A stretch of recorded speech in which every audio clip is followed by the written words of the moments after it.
All right, welcome. Today we're jumping into a quest to totally level up our understanding of work and energy.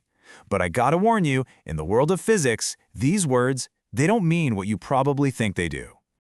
Okay, so let's just dive right in with a classic physics puzzle. Picture this, you are pushing against a solid brick wall. You're giving it everything you've got. You're straining, you're sweating, you're using all your force.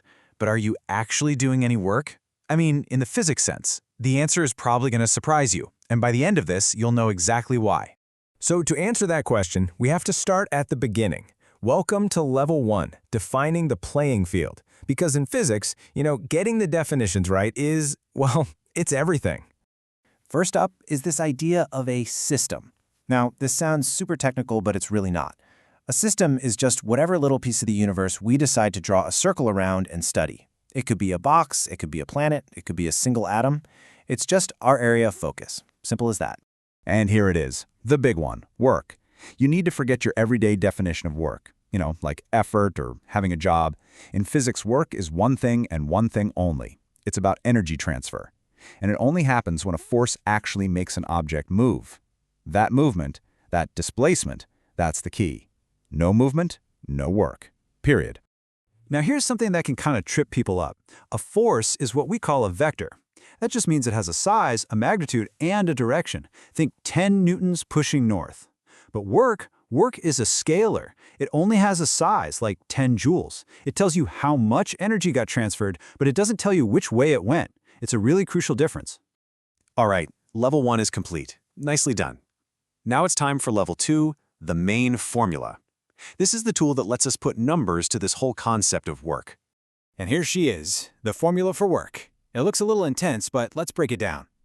W equals FD cosine theta. So, W is the work we're trying to find. F is the force you're applying. D is the displacement, the distance it actually moves. And that little theta symbol, that's just the angle between the direction you're pushing and the direction the object is actually going.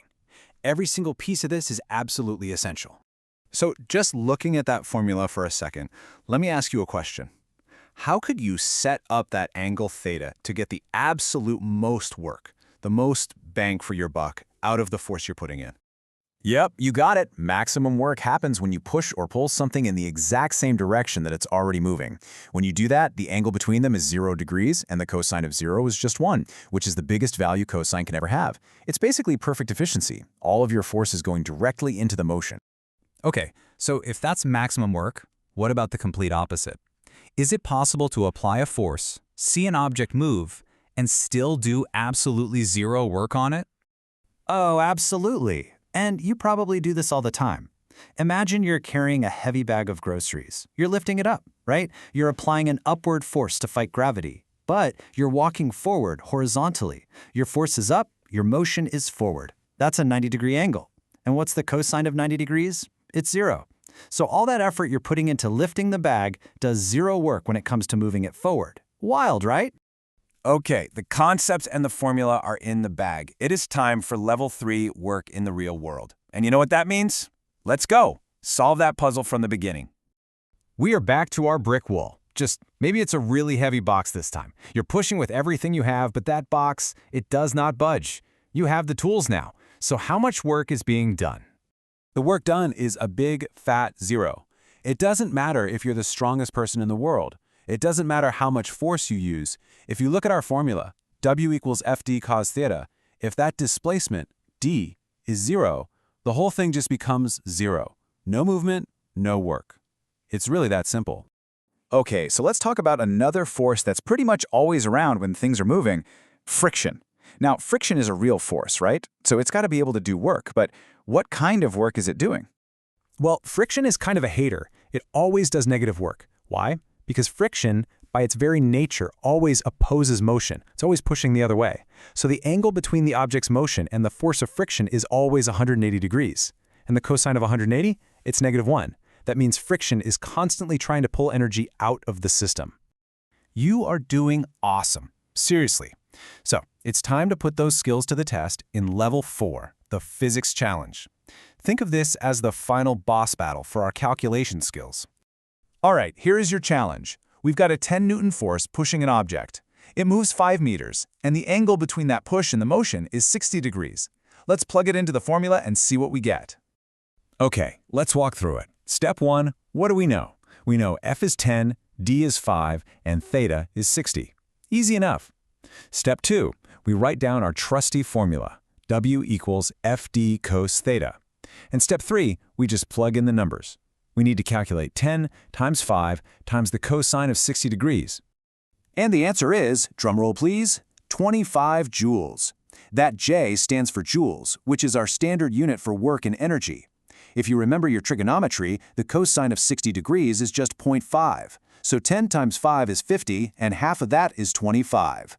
Challenge complete. You've absolutely crushed it. You've mastered the definition, the formula, the application, the whole shebang.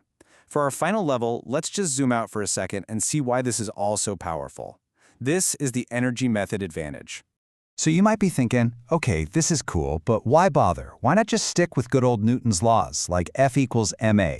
And that is a fantastic question. What's the big advantage of thinking in terms of work and energy? Well, here's the secret. The energy method is like a physics cheat code. Using Newton's laws can get super messy. You have to track every single force, every single moment, every single acceleration. With energy, you often just have to look at the beginning state and the end state. It simplifies things massively because it's all built on this beautiful fundamental idea that energy is conserved. And that brings us to our final mind-bending question. We just said that friction does negative work, right? That it removes energy from the motion of a system. But we also just said that energy is always conserved. It can't just vanish into thin air. So where does it go? I'll leave you to think on that one. Thanks for leveling up with me today.